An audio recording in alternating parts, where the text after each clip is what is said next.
Is it morally acceptable to celebrate when people die? Now, this has been a hot button topic in politics over the last couple of years, and my short answer is going to be no, but I do want to take this to its logical conclusion on both sides. Now, a lot of people, Dick Cheney recently died last week, and a lot of people, even some Republicans, are celebrating his death because he is responsible for hundreds of thousands, if not millions, of American soldiers, Iraqi soldiers, as well as Iraqi civilians. So, no doubt he is a bad person. He's an immoral person. He stole life from people, and life should be cherished, obviously. But here is kind of my issue with celebrating people dying, and I'm going to take it even to the furthest extent. Hitler, Stalin, Osama bin Laden, really bad guys that killed lots of people. Bin Laden didn't kill millions, but Hitler, Stalin killed millions of people, and I think those are up there with the worst of the worst in terms of just their moral impact on Earth. But I don't find joy. Obviously I wasn't alive to see either of those two people die. I did see Osama die, not like on live video, but I was alive for it. And I don't find joy. I don't get excited when I see people die because, at least in my opinion, we're kind of being extremely hypocritical, saying that these people are bad because they stole life. They had a justification. All these people, Hitler, Stalin, Mao, all of them, they had a justification. They said that for X, Y, and Z, it's okay to kill this group. And to some degree, that's exactly what we're doing when we go in there and kill them.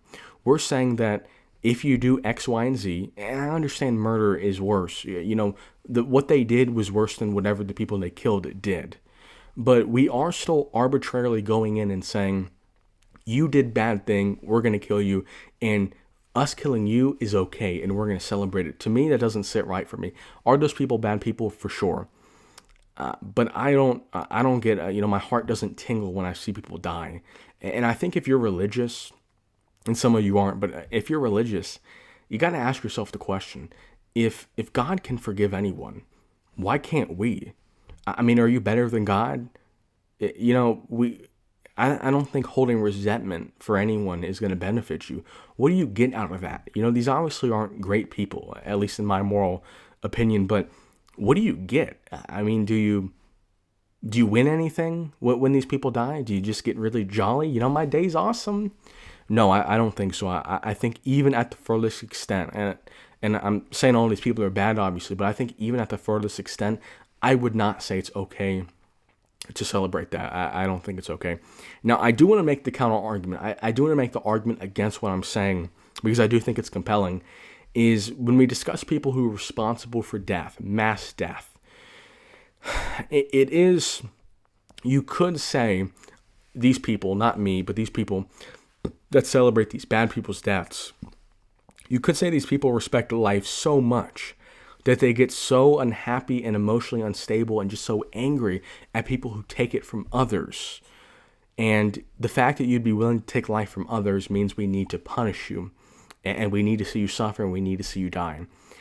And I do kind of understand it, but I still find it as kind of a catch-22, because you're just changing the landscape. You're saying that there are reasons that people need to die, and I'm saying that once you go down, that's a slippery slope, because what are the reasons why people might need to die? Maybe you think if you kill someone, you deserve to die. Okay, but can we keep extending that? I mean, how far down the line does it go? And we've seen this in the recent example of Charlie Kirk, someone who never killed anyone, who died for their speech. And inevitably, look, people are going to keep pushing the envelope on what is worthy of death. What bad things can you do? Because most people say the current opinion in the United States is if you kill someone, you should die.